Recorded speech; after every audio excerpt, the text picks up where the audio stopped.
awal masuk kuliah waktu itu saya masih belum bertobat ya, saya Kristen, saya ke gereja, saya ikut ibadah-ibadah KKR, bahkan ke semua kegiatan-kegiatan ibadah di gereja saya ikuti. Tapi ternyata dalam kehidupan sehari-hari saya tidak hidup sebagaimana mestinya, seperti seharusnya bagaimana anak-anak Tuhan itu hidup itu. Shalom. Berita Mujizat TV adalah media online Kristen yang memiliki visi menyuarakan kebenaran dan menghasilkan perubahan. Terus dukung kami untuk menyuarakan kebenaran dengan cara like dan subscribe channel YouTube kami, dan jangan lupa untuk share video-video kami. Selamat menonton, Tuhan Yesus memberkati. Shalom. Perkenalkan, nama saya Nathan. Saya bekerja sebagai salah satu full-timer di Yayasan Saluran Berkat untuk Negeri. Hari ini saya mau berbagi sedikit kesaksian bagaimana perjalanan hidup saya bersama dengan Tuhan. Karena saya percaya ketika saya boleh ada sampai hari ini, saya boleh melakukan banyak hal, melayani Tuhan, dan mengerjakan segala sesuatu, itu semua karena kemurahan Tuhan. Dan saya yakin bahwa ketika saya boleh berdiri sampai hari ini, karena Tuhan masih punya rencana untuk kehidupan saya di waktu-waktu yang akan datang. Saya mau berbagi tentang proses perjalanan iman saya bersama dengan Tuhan sampai hari ini. Jadi saya lahir dari keluarga hamba Tuhan.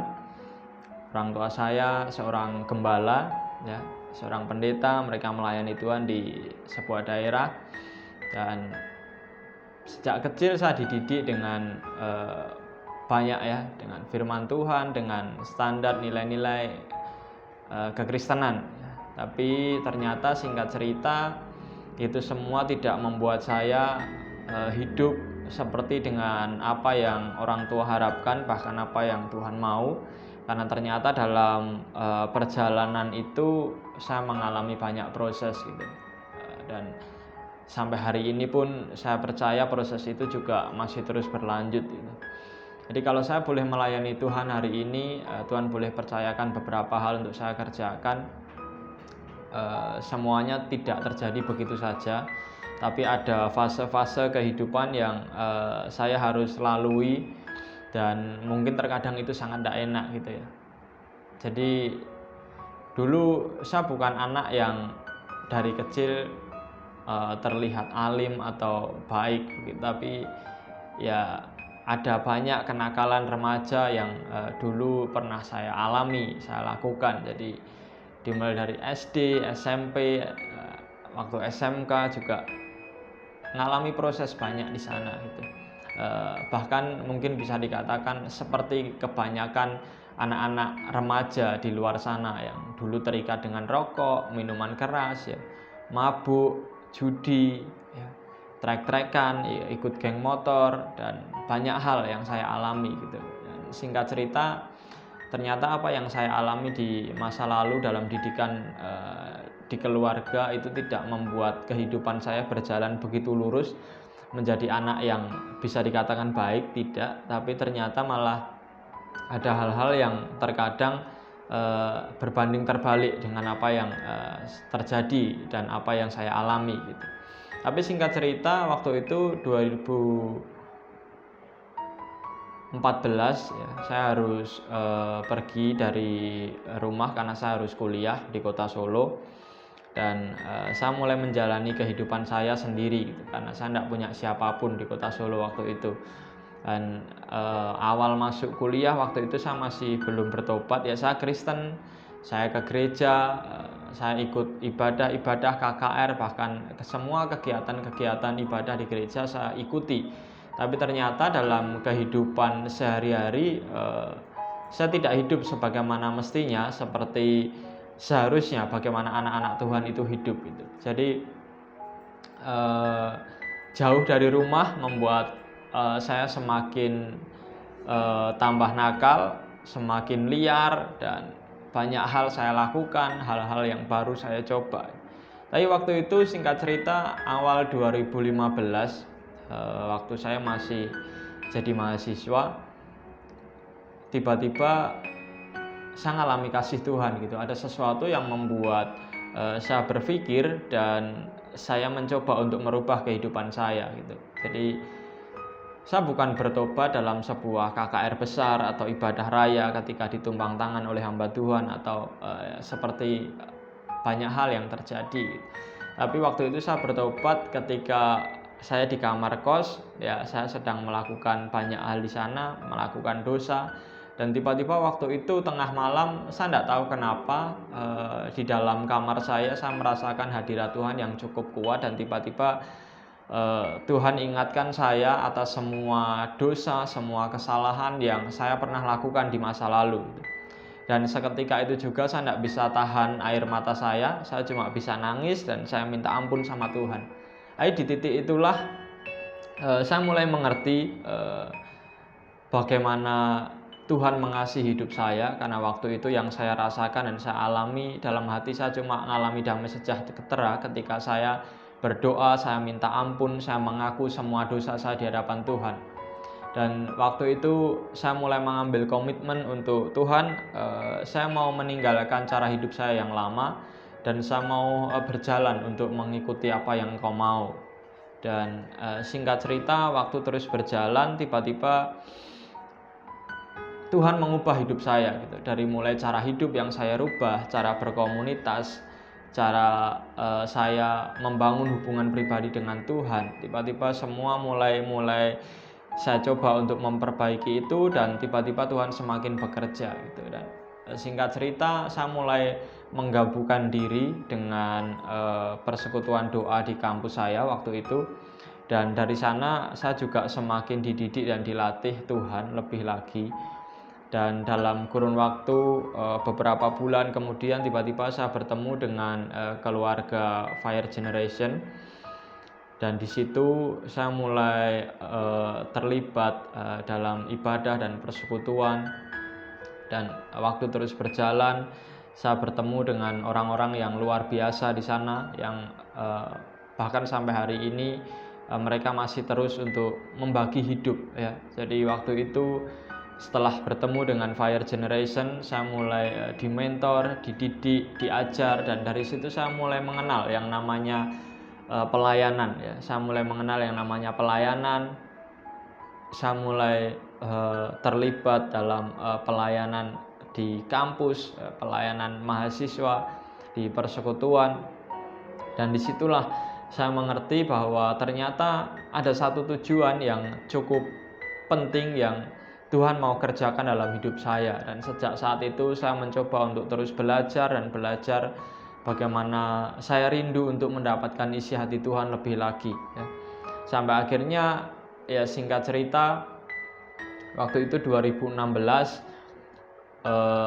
saya ikut sebuah konferensi di Surabaya ya. Waktu itu Fire Generation mengadakan Fire Conference di Surabaya, dan di sana tiba-tiba saya malah mengalami Tuhan. Saya dapatkan isi hati Tuhan lebih lagi, dan dari situ saya mendengar panggilan Tuhan secara pribadi atas hidup saya untuk saya melayani generasi ini.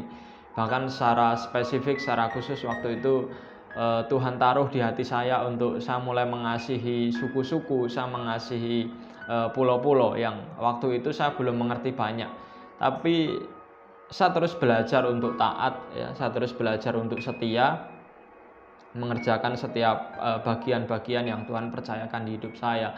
Sampai akhirnya singkat cerita, waktu itu tahun 2017 saya lulus dengan kuliah saya diwisuda, dan disitulah titik yang cukup berat bagaimana saya harus mengambil keputusan. Karena jujur ya, dulu saya tidak punya panggilan ya, saya tidak terpanggil untuk melayani Tuhan sepenuh waktu seperti sebagaimana saya ada hari ini ya. Jadi saya dulu berharap ketika saya kuliah, selesai kuliah, saya boleh dapatkan pekerjaan yang mungkin bisa dikatakan cukup bagus ya, mungkin nanti ke depan bisa untuk memperbaiki ekonomi di keluarga saya sebagai keluarga hamba Tuhan untuk itu. Tapi ternyata ada banyak hal yang tiba-tiba Tuhan rubah gitu, yang saya berharap setelah lulus saya akan bekerja. Dan memang waktu itu ada banyak sekali tawaran pekerjaan yang ada gitu, dan waktu itu saya cukup bingung dengan keputusan apa yang harus saya ambil. Tapi waktu itu saya berdoa karena di sisi lain keluarga saya sendiri juga mendorong saya untuk berdoa, dan akhirnya ada gesekan waktu itu antara saya dengan keluarga. Bagaimana orang tua saya tidak setuju dengan keputusan yang akan saya ambil, karena waktu itu saya berdoa dan saya dapat dari Tuhan bahwa saya harus memberikan seluruh hidup saya untuk melayani Tuhan sepenuh waktu. Waktu itu saya bergumul, saya berdoa, saya berpuasa, tapi ya singkat cerita keluarga dan orang tua tidak setuju dengan apa yang akan saya lakukan, dan disitulah terjadi kerenggangan hubungan dalam keluarga kami. Karena waktu itu memang posisinya ya mama saya lagi sakit-sakitan, ya ada masalah dengan jantungnya, bahkan papa saya juga sakit gula atau diabetes. Waktu itu butuh banyak biaya untuk pengobatan dan pemulihan.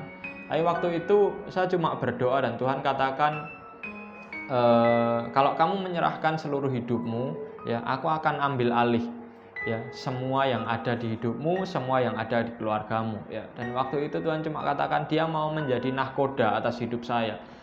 Dan akhirnya sejak hari itu saya mulai belajar untuk mengerti dan terus percaya dengan apa yang Tuhan lakukan. Dan keputusan saya ambil, saya berikan seluruh hidup saya untuk Tuhan. Dan waktu itu ya dengan berat hati, orang tua bahkan seluruh keluarga mereka tidak setuju. Singkat cerita, ya saya terus harus menjalani aktivitas dan pelayanan saya. Saya kembali ke Solo dan saya memulai perjalanan pelayanan saya bersama dengan keluarga di tempat ini dengan full timer yang lain.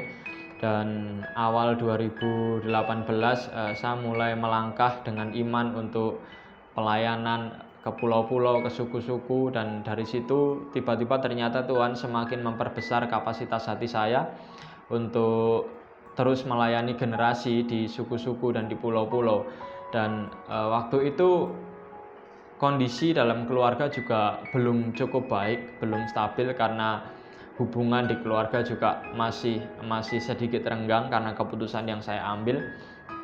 Tapi dengan caranya Tuhan, tiba-tiba sekitar pertengahan tahun 2018 Tuhan mulai ubahkan semuanya. Saya mulai mengalami yang namanya pemulihan dengan keluarga.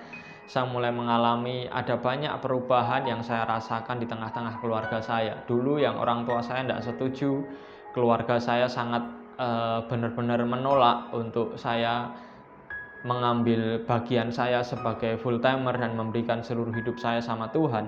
Tiba-tiba semua diubahkan Tuhan. Orang tua saya, keluarga saya, semua tiba-tiba mereka berubah. Dan tiba-tiba mereka mulai support 100% dengan apa yang saya kerjakan, dengan apa yang saya lakukan. Dari situ saya semakin mengerti lagi, saya semakin percaya lagi bahwa Tuhan yang dulu berjanji akan menjadi nahkoda atas hidup saya. Saya melihat itu semuanya Tuhan mengerjakannya dengan begitu detail, Tuhan mengerjakannya dengan begitu sempurna atas hidup saya, atas keluarga saya. Dan dari situ saya semakin yakin dan semakin percaya bahwa Dia, Tuhan yang saya sembah adalah Tuhan yang tidak pernah berubah, yang memelihara kehidupan saya sampai hari ini. Dan saudara yang dikasihi Tuhan, ketika hari ini saya boleh ada, saya boleh melayani Tuhan sampai hari ini, itu semua karena saya menaruhkan seluruh hidup saya meletakkan seluruh pengharapan saya di dalam tangan Tuhan. Dan itu yang membuat Tuhan terus bekerja dalam hidup saya sampai hari ini. Dan saya dikasih Tuhan, saya bersyukur dengan apa yang Tuhan sudah kerjakan hari ini, ketika Tuhan sudah bawa saya untuk melihat begitu jauh tentang apa yang Dia lakukan atas generasi ini.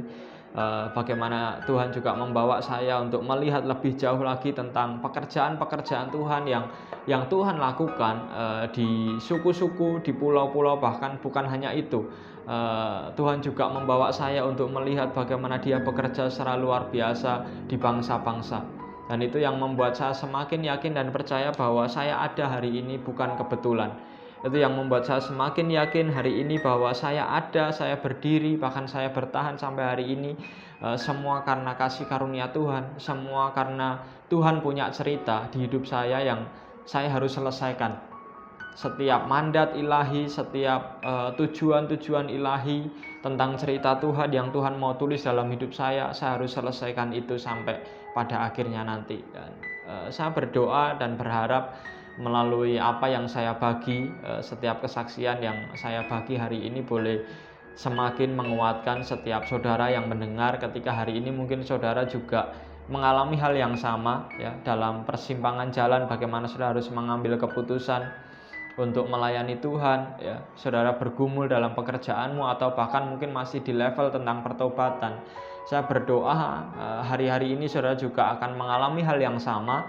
Bahkan Tuhan akan menjumpai setiap hidup saudara secara pribadi untuk mengembalikan hidup saudara sebagaimana mestinya, seperti apa yang Tuhan inginkan.